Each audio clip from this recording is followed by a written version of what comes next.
Ang mga gawa ng mga apostol. Kabanata 26, Apolos sa Korinto. Ang kabanatang ito ay batay sa mga gawa Kapitulo 18 versikulo 18 hanggang 28. Pagkatapos umalis sa Korinto, ang sumunod na eksena ng paggawa ni Pablo ay ang Efeso. Siya ay patungo sa Jerusalem upang dumalo sa isang nalalapit na kapistahan, at ang kanyang pananatili sa Efeso ay tiyak na maikli.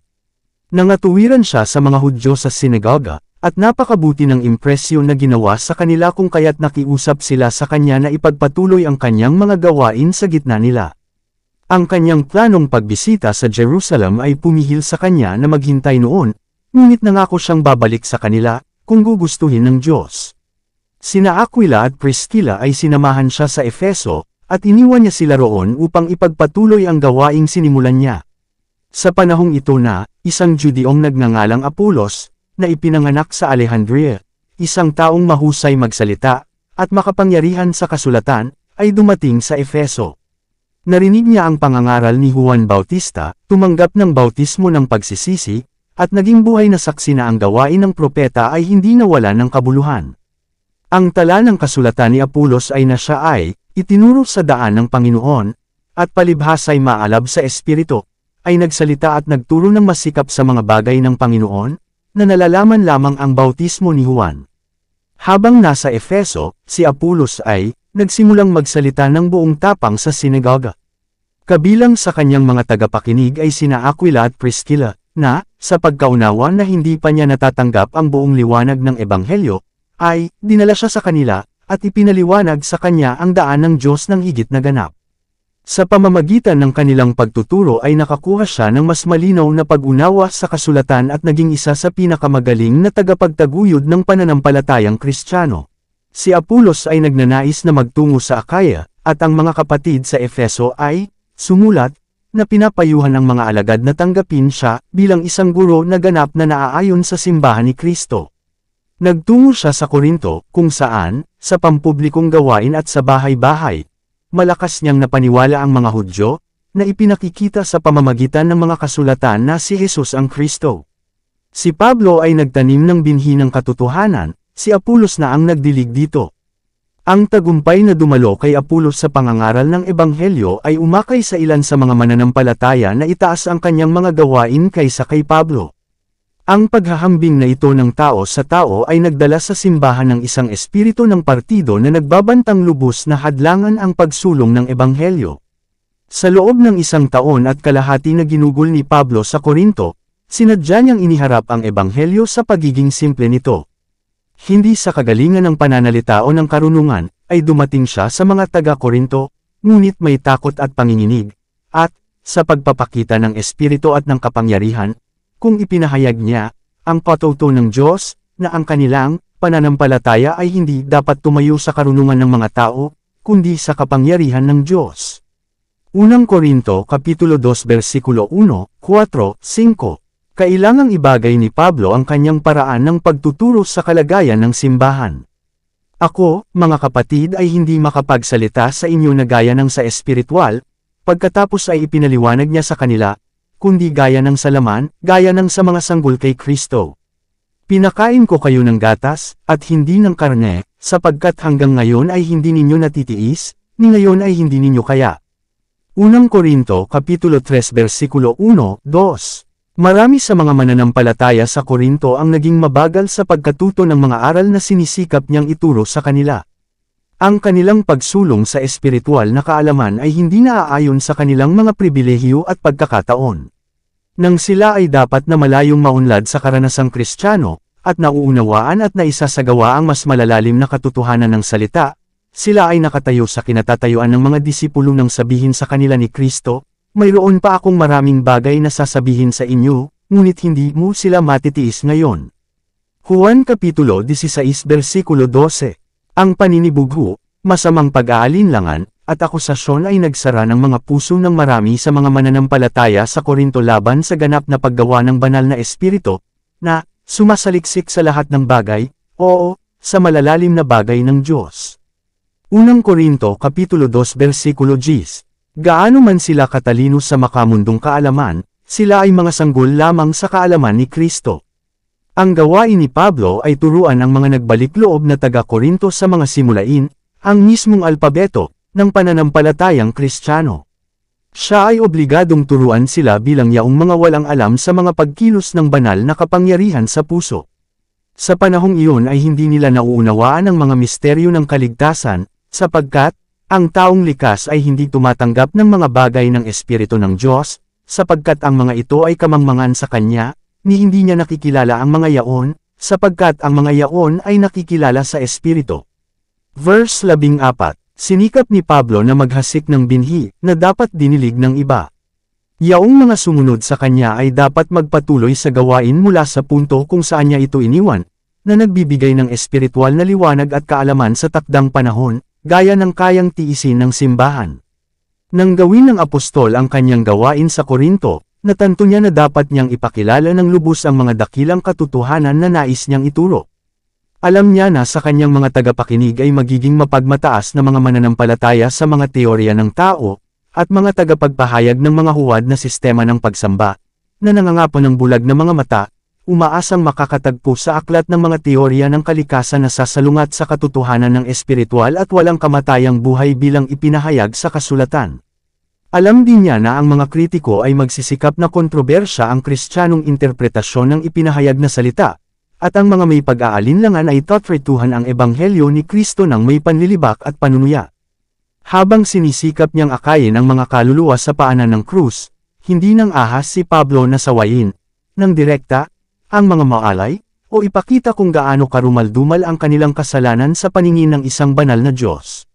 Sa halip ay iniharap niya sa kanila ang tunay na layunin ng buhay at sinubukang itanim sa kanilang isipan ang mga aral ng banal na guro, na, kung tatanggapin, ay mag-aangat sa kanila mula sa kamunduhan at kasalanan tungo sa kadalisayan at katwiran.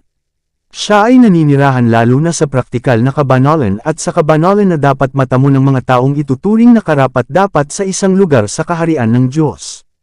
Siya ay nagnanais na makita ang liwanag ng ebanghelyo ni Kristo na tumatagos sa kadiliman ng kanilang mga isipan, upang kanilang makita kung gaano kasuklam sa paningin ng Diyos ang kanilang immoral na mga gawain.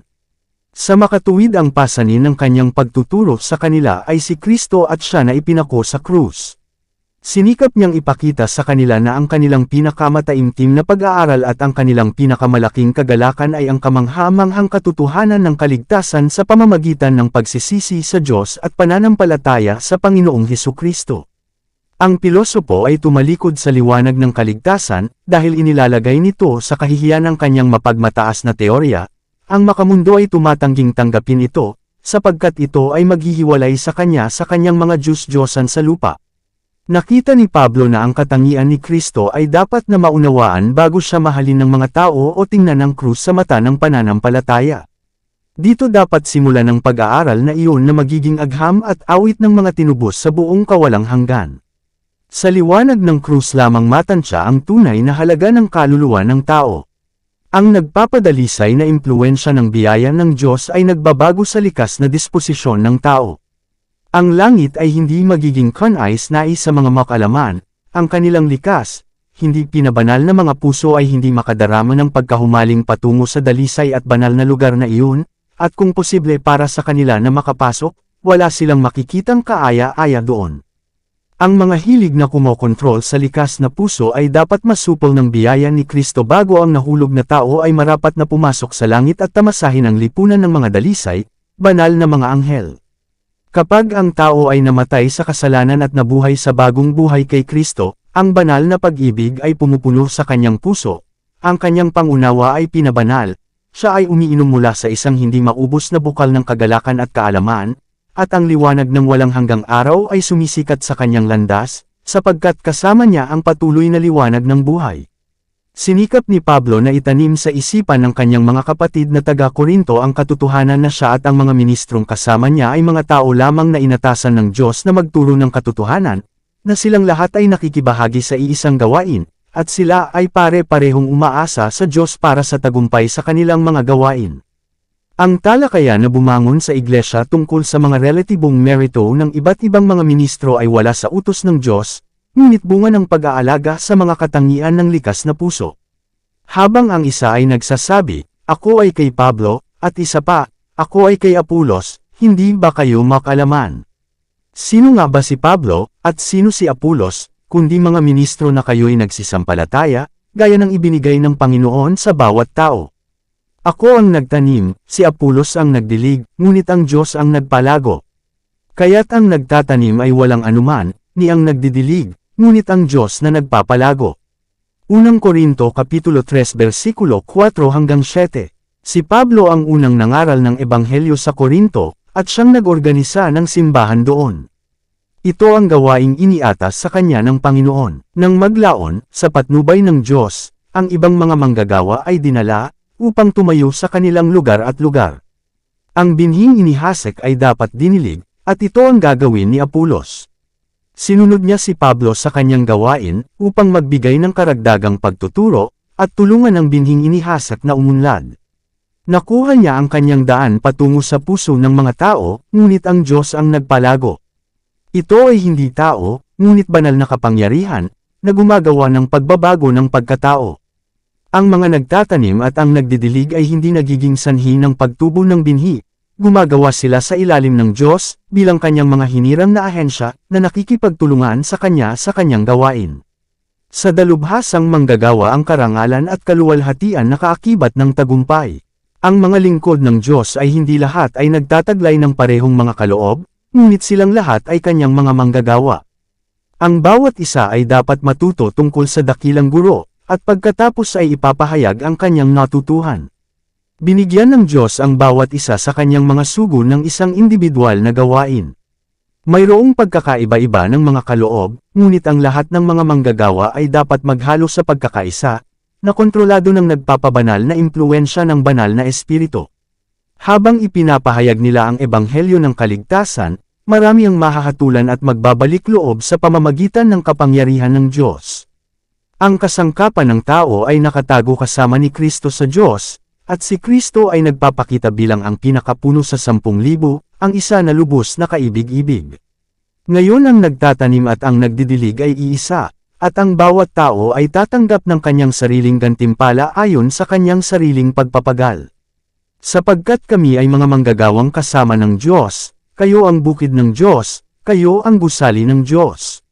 Mga talatang 8-9. Sa banal na kasulatang ito inihambing ng apostol ang simbahan sa isang binukid na bukid, kung saan ang mga magsasaka ay nagsisipagtrabaho, nag-aalaga sa mga baging na itinanim ng Panginoon, at gayon din sa isang gusali, na magiging isang banal na templo para sa Panginoon. Ang Diyos ang dalubhasang manggagawa, at itinalaga niya sa bawat tao ang kanyang gawain. Lahat ay dapat gumawa sa ilalim ng kanyang pangangasiwa, hinahayaan siya na magtrabaho para at sa pamamagitan ng kanyang mga manggagawa.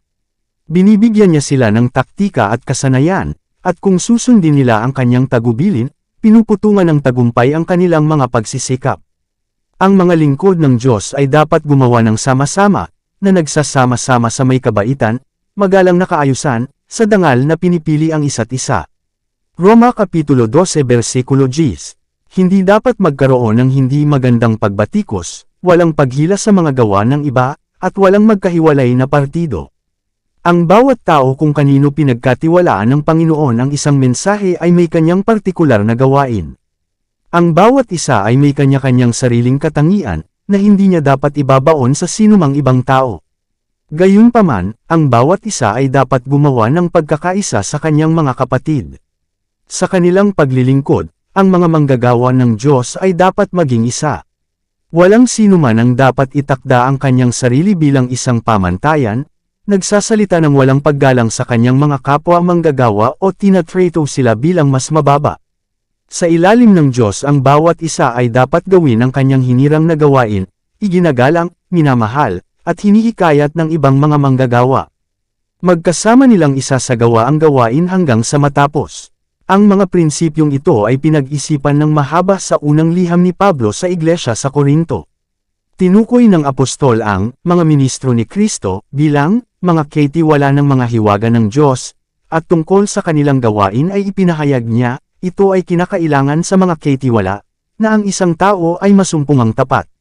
Ngunit sa akin ay napakaliit na bagay na ako'y hatulan ninyo, o ng kahatulan ng tao, oo, hindi ko hinahatulan ang aking sarili. Sapagkat wala akong nalalaman sa aking sarili, gayon may hindi ako inaaring ganap dito, ngunit ang humahatol sa akin ay ang Panginoon. Kaya't huwag humatol bago ang panahon, hanggang sa dumating ang Panginoon, na kapwa maghahayag ng mga bagay na natatago sa kadiliman, at maghahayag ng mga pasya ng mga puso, at kung magkagayo'y magkakaroon ng bawat tao ng kapurihan sa Diyos. Unang Korinto Kapitulo 4 versikulo 1 hanggang 5, hindi ibinigay sa sinumang tao na humatol sa iba't ibang mga lingkod ng Diyos.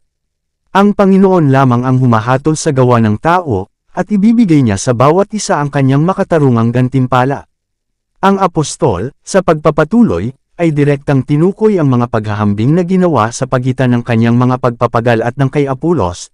Ang mga bagay na ito, mga kapatid, sa isang anyong inilipat ko sa aking sarili at kay Apolos alang-alang sa inyo, upang kayo'y matuto sa amin na huwag mag-isip ng mga tao ng higit sa nasusulat, upang ang sinuman sa inyo ay huwag magmalaki laban sa isa't isa. Sapagkat sino ang nagpapaiba sa iyo sa iba? At ano ang mayroon ka na hindi mo tinanggap? Ngayon kung tinanggap mo ito, bakit ka nagmamapuri, na parang hindi mo ito tinanggap? Mga bersikulo 6-7. Malinaw na iniharap ni Pablo sa simbahan ang mga panganib at mga paghihirap na metigang tiniis niya at ng kanyang mga kasamahan sa kanilang paglilingkod kay Kristo. Maging hanggang sa kasalukuyang oras na ito, ang sabi niya, kami ay kapwa nagugutom, at nauuhaw, at hubad, at hinahampas, at walang tiyak na tahanan, at nagpapagal, na gumagawa ng aming sariling mga kamay, kung inaalimura, kami ay nagpapala, palibhasay pinag-uusig, kami nagtitiis, palibhasay sinisiraan, kami namamanhik, kami ay ginawang gaya ng dumi ng sanglibutan, at mga dumi ng lahat ng mga bagay hanggang sa araw na ito. Hindi ko isinusulat ang mga bagay na ito upang hiyain kayo, ngunit bilang aking mga minamahal na anak ay binabalaan ko kayo. Sapagkat bagaman mayroon kayong 10,000 tagapagturo kay Kristo, gayon may wala kayong maraming ama, sapagkat kay Kristo Jesus ay ipinanganak ko kayo sa pamamagitan ng Ebanghelyo. Mga bersikulo 11 hanggang 15. Siya na nagsusugo ng mga manggagawa ng Ebanghelyo bilang kanyang mga embahador ay hindi pinarangalan kapag nahayag sa gitna ng mga tagapakinig ang napakalakas na pagkakaugnay sa ilang paboritong ministro kung kaya't may ayaw na tanggapin ang mga gawain ng ibang guro. Ang Panginoon ay nagpapadala ng tulong sa kanyang mga tao, hindi palaging ayon sa maaari nilang piliin, ngunit ayon sa kanilang kailangan, para sa mga tao ay short-sighted at hindi maaaring makilala kung ano ang para sa kanilang pinakamataas na kabutihan. Ito ay bihira na ang isang ministro ay may lahat ng mga kwalifikasyon na kinakailangan upang gawing perpekto ang isang simbahan sa lahat ng mga kinakailangan ng Kristyanismo. Sa makatuwid ang Diyos ay madalas na nagpapadala sa kanila ng iba pang mga ministro, bawat isa ay nagtataglay ng ilang mga kwalifikasyon kung saan ang iba ay nagkukulang. Ang simbahan ay dapat na may pasasalamat na tanggapin ang mga tagapaglingkod na ito ni Kristo, tulad ng kanilang pagtanggap sa Panginoon mismo. Dapat nilang hangarin na kunin ang lahat ng posibleng pakinabang mula sa pagtuturo na maaaring ibigay sa kanila ng bawat ministro mula sa salita ng Diyos. Ang mga katotohanang dinadala ng mga lingkod ng Diyos ay dapat tanggapin at pahalagahan sa kaamuan ng pagpapakumbaba, ngunit walang ministro ang dapat idolo. Sa pamamagitan ng biyaya ni Kristo, ang mga ministro ng Diyos ay ginawang mga mensahero ng liwanag at pagpapala. Dahil sa pamamagitan ng think time, metiyagang panalangin ay nakakamit nila ang endowment ng banal na espiritu at humayo na binibigatan ng pasanin ng pagliligtas ng kaluluwa. Ang kanilang mga puso ay puno ng kasigasigan na palawigan ang mga tagumpay sa krus, makikita nila ang bunga ng kanilang mga pagpapagal. Buong determinadong tumatanggi na ipakita ang karunungan ng tao o ipagmalaki ang kanilang sarili, gagawin nila ang isang gawain na makatiis sa mga pagsalakay ni Satanas. Maraming mga kaluluwa ang mababaling mula sa kadiliman tungo sa liwanag, at maraming mga simbahan ang itatatag. Ang mga tao ay magbabalik loob, hindi sa kasangkapan ng tao, kundi kay Kristo. Ang sarili ay itatago sa likuran, si Jesus lamang, ang tao ng Kalbaryo, ang lilito. Yaong mga gumagawa para kay Kristo ngayon ay maaaring maghayag ng parehong natatanging katangi tanging inihayag ng mga taong sa kapanahunan ng mga apostol ay nagpahayag ng Ebanghelyo. Ang Diyos ay handa ding magbigay ng kapangyarihan sa kanyang mga lingkod ngayon gaya ng pagbibigay niya ng kapangyarihan kina Pablo at Apolos, kay Silas at Timoteo, kina Pedro, Santiago, at Juan. Noong panahon ng mga apostol, may ilang naliligaw na kaluluwa na nag-aangking naniniwala kay Kristo, ngunit tumanggi na magpakita ng paggalang sa kanyang mga embahador. Ipinahayag nila na hindi sila sumunod sa gurong tao, ngunit direktang tinuruan ni Kristo nang walang tulong ng mga ministro ng Ebanghelyo. Sila ay independyente sa espiritu at ayaw magpasakop sa tinig ng simbahan. Ang gayong mga tao ay nasa matinding panganib na malinlang. Inilagay ng Diyos sa simbahan bilang kanyang mga itinalagang katulong, ang mga lalaking may iba't ibang talento, upang sa pamamagitan ng pinagsamang karunungan ng marami ay matugunan ang pag-iisip ng espiritu. Ang mga taong kumikilos alinsunod sa kanilang sariling matibay na mga katangian ng pagkatao, tumatangging makipagpamatok sa iba na may mahabang karanasan sa gawain ng Diyos, ay mabubulag ng tiwala sa sarili, hindi makakilala sa pagitan ng mali at totoo. Hindi ligtas para sa gayong mga tao na mapili bilang mga pinuno sa simbahan, sapagkat susundin nila ang kanilang sariling paghatol at mga plano, anuman ang paghatol ng kanilang mga kapatid. Madali para sa kaaway na gumawa sa pamamagitan ng mga taong, sa kanilang mga sarili na nangangailangan ng payo sa bawat hakbang, nagsasagawa ng pangangalaga ng mga kaluluwa sa kanilang sariling lakas, nang hindi natutunan ang kababaan ni Kristo. Ang mga impresyon lamang ay hindi isang ligtas na gabay sa tungkulin. Madalas na hinihikayat ng kaaway ang mga tao na maniwala na ang Diyos ang gumagabay sa kanila, gayong sa katotohanan ay sinusunod lamang nila ang udyok ng tao. Ngunit kung tayo ay maingat na magmasid, at makikipagsanggunian sa ating mga kapatid, tayo ay bibigyan ng pangunawa sa kalooban ng Panginoon, sapagkat ang pangako ay, ang maamo ay papatnubayan niya sa kahatulan, at ang maamo ay kanyang ituturo ang kanyang daan. Awit Kapitulo 25 versikulo 9. Sa sinaunang simbahang Kristiyano ay may ilan na tumangging kilalanin si Pablo o si Apolos, ngunit naniniwalang si Pedro ang kanilang pinuno. Pinagtibay nila na si Pedro ay naging pinakamalapit kay Kristo noong ang guro ay nasa lupa, habang si Pablo ay naging isang mang-uusig sa mga mananampalataya. Ang kanilang mga pananaw at damdamin ay nakatali sa pamamagitan ng pagtatangi. Hindi nila ipinakita ang pagiging mapagbigay, ang kagandahang loob, ang lamang, na naghahayag na si Kristo ay nananatili sa puso. May panganib na ang espiritong ito ng partido ay magbubunga ng malaking kasamaan sa simbahang Kristiyano, at si Pablo ay inutusan ng Panginoon na magbigkas ng mga salita ng time na payo at time na pagtutol. Sa mga nagsasabi, ako ay kay Pablo, at ako kay Apolos, at ako kay Cephas, at ako kay Kristo, ang tanong ng apostol, si Kristo ba ay nahahati? Si Pablo ba ay ipinako sa krus para sa inyo? O nabautizuhan ba kayo sa pangalan ni Pablo? Huwag ipagmalaki ng sinuman ang mga tao, pakiusap niya. Sapagkat ang lahat ng bagay ay sa iyo, maging si Pablo, o si Apolos, o si Cephas, o ang sanglibutan, o ang buhay, o ang kamatayan, o ang mga bagay sa kasalukuyan, o ang mga bagay na darating, lahat ay sa iyo, at kayo ay kay Kristo, at si Kristo ay sa Diyos. Unang Korinto Kapitulo 1 versikulo 12, 13, at Korinto 21 minuto pasado alas 3:23. Sina Pablo at Apolos ay nasa perpektong pagkakaisa. Ang huli ay nabigo at nagdalamhati dahil sa hindi pagkakaunawaan sa simbahan sa Korinto, hindi niya sinamantala ang kagustuhang ipinakita sa kanyang sarili, ni hinihikayat niya ito, ngunit nagmamadaling umalis sa larangan ng alitan. Nang hikayatin siya ni Pablo na dumalaw muli sa Korinto, tumanggi siya at hindi na muling nagpagal doon hanggang sa pagkaraan ng ilang sandali ay naabot na ng simbahan ng isang mas mabuting espiritual na kalagayan. Dito nagtatapos ang Kabanata 26. Para updated ka sa susunod na kabanata, ay huwag kalimutang mag-subscribe, mag-follow at mag-share sa ating channel Renilab TV. Maraming salamat po.